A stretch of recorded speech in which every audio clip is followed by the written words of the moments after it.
My name is Salvatore Benedetto. I'm 106 years old. Most days now I sit in the same worn armchair where I used to rest my feet after closing the shop. The leather's cracked like old skin, but it still holds me. I've outlived almost everyone I ever knew. My Gloria, my son's anger, even the neighborhood itself. The streets have changed names, the faces have changed colors, but some truths haven't changed at all. I want to tell you about the day I almost lost the one thing I'd spent my whole life building. Not because of fire, not because of thieves, but because I opened my mouth to the wrong man. It was 1967.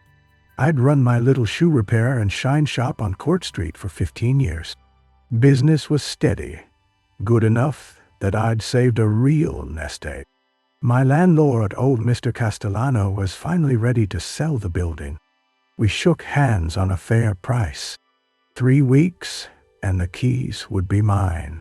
Ownership, a piece of ground that was truly mine after decades of renting. I was proud, quietly proud, the way a man raised in the old country learns to be. I made the mistake of telling someone. Vincent Mel. He came in every month for a shine. We'd talk about the Dodgers leaving Brooklyn, about how the neighborhood was changing, about nothing and everything. He seemed like a friend. So when he asked how things were going, I told him the truth. "Vinny," I said, smiling, "I'm buying the building. 3 weeks, it's mine." 2 days later, Mr. Castellano called. Someone had offered 20% more. Cash. Immediate closing. You already know who it was. Vincent Mel. He bought the building out from under me. For the next 8 years until he sold it again, he was my landlord. He raised the rent twice, made small things difficult in ways that added up, all because I shared a dream that wasn't finished yet. That day taught me something I never forgot. Words have weight. Once they leave your mouth, they're no longer yours. They travel. They change shape in other people's ear. They can build or they can burn. Over a long life, I've learned there are certain things you must keep to yourself. Not out of deceit, not out of coldness, but out of wisdom. Here are the 7 I wish someone had told me when I was young. 1. Never tell anyone how much money you have. It seems obvious now, but I've watched generations forget it. When I was a boy, money was private, like your health, like what happened behind the bedroom door. You didn't boast about having it. You didn't complain about lacking it. That was the code. But the world changed. People started talking salaries, investments, inheritances, even posting them for strangers to see. And I've seen what follows. Take Thomas Whitfield. Worked the shipyard. In 1971, his aunt died and left him $30,000. A fortune back then. Enough to change a man's life. He told a few people, co-workers, neighbors, church friend. Within weeks, hands were out. Brother-in-law needed a loan for a business that never happened. Cousin had medical bills. Neighbor's kid needed tuition. People he barely knew suddenly remembered old favors. Thomas was kind. He couldn't say no. By year's end, the money was gone, most never repaid. Worse, the people he helped began to resent him. Why couldn't he give more? Why did he have to stop? Knowing his money changed how they saw him. Envy,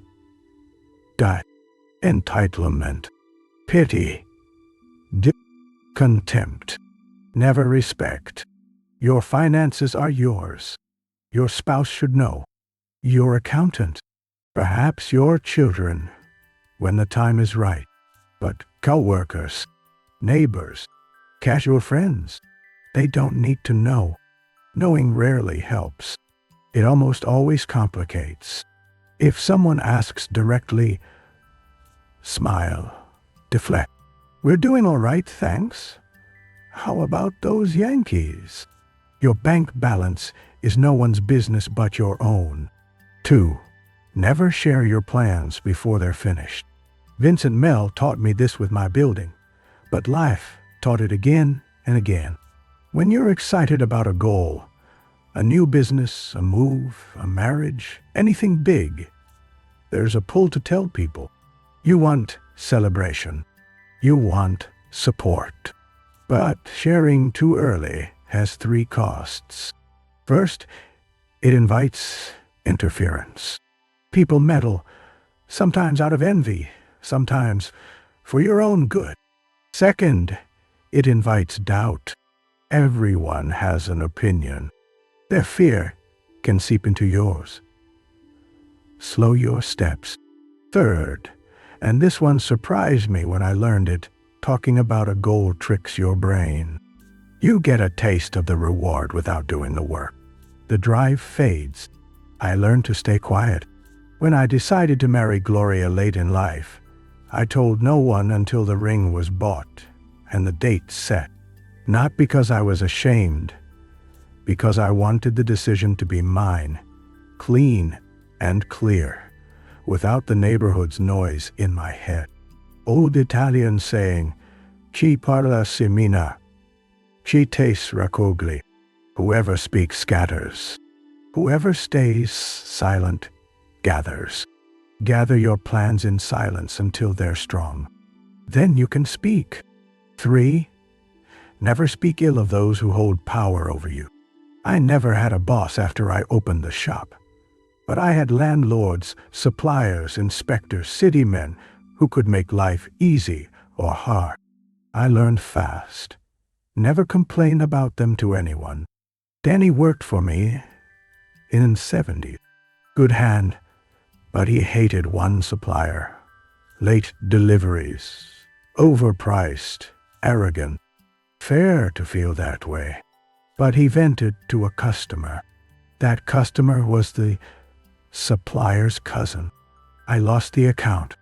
Had to scramble for months. Worse terms. I had to let Danny go. Not out of anger, but because I couldn't trust his judgment anymore. Words travel. Complaining rarely fixes anything and often wounds you. If you have a grievance with someone above you, speak to them directly or keep silent. Your spouse can hear it. That's what a partner is for. But even then, don't make bitterness your habit. Before you speak against someone with power, ask, what do I gain? What might I lose?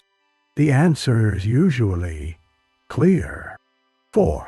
Never reveal your weaknesses or deepest fears unless the person has truly earned your trust. Vulnerability matters. It builds real connection, but not everyone deserves it. Mario Bianchi, friend since boyhood, was terrified of public speaking. Shaking, sweating, words stuck in his throat. He confided in a colleague, seeking understanding. A year later, when promotion time came, the committee somehow knew all about his fear. Someone had talked. The job went elsewhere. Mario stayed stuck for the rest of his working life. Your fears are weapons in the wrong hands. In loving hands, there are chances for support. In careless or malicious hands, they're knives. Be selective.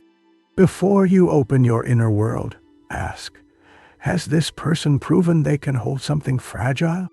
Do they care about my good even when it costs them? If yes, share carefully. If not, if it's even a maybe, keep it close. 5. Never share other people's secrets. This isn't about self-protection. It's about character. When someone tells you something private, they're handing you a fragile gift. Their trust. What you do with it reveals who you are.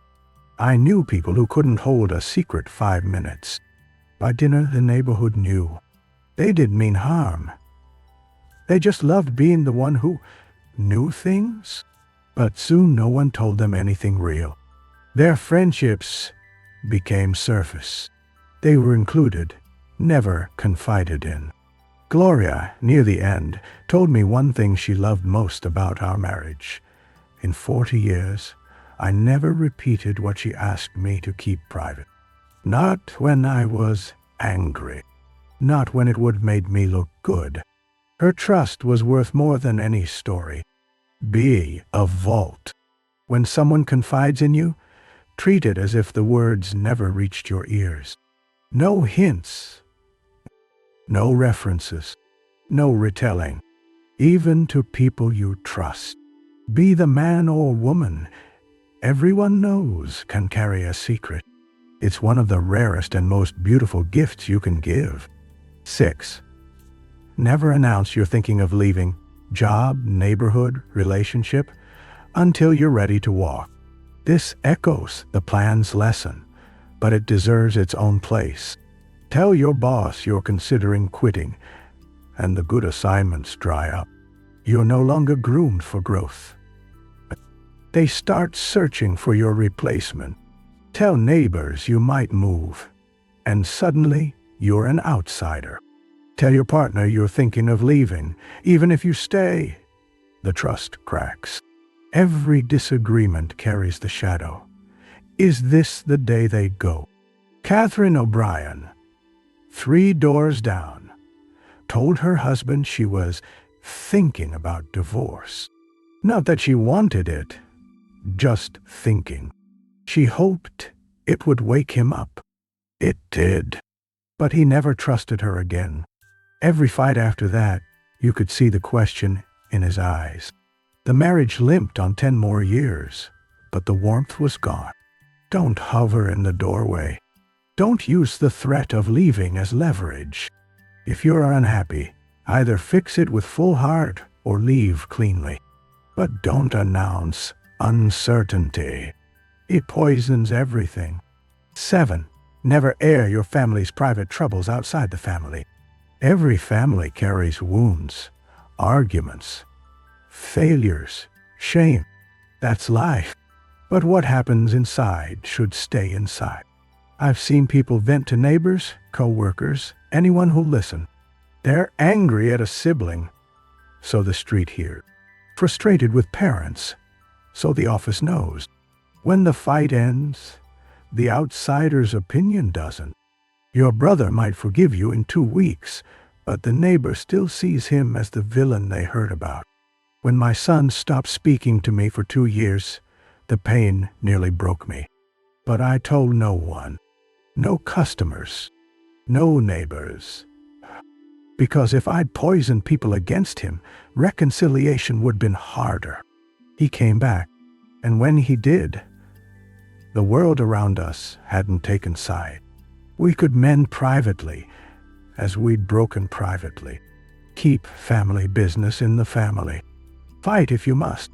Cry if you must. But don't recruit an audience. Don't turn pain into public theater. Some things are sacred. Your family, even when fractured, is one of them. I've spoken millions of words in 106 years. Most didn't matter. Some I wish I could swallow back. Vincent, Mel, Mario's lost promotion, Catherine's damaged marriage, my son's long silence. All of it could have been avoided with one simple discipline: knowing when to keep silent. I'm not asking you to hide. I'm not asking you to lie. I'm asking you to be wise. Words have power. Once spoken, they can't be unspoken. They live in other minds, shape opinions, change outcomes. You are not obligated to share everything. Your money, your plans, your fears, your family's struggles, they belong to you first. Share them only with those who have earned the right to hold them. Protect them from those who haven't. Silence isn't weakness. Silence isn't dishonesty. Silence is wisdom. The words you never say can never be used against you. Take care of what you let leave your lips. The world is listening, and most of the time, it isn't kind.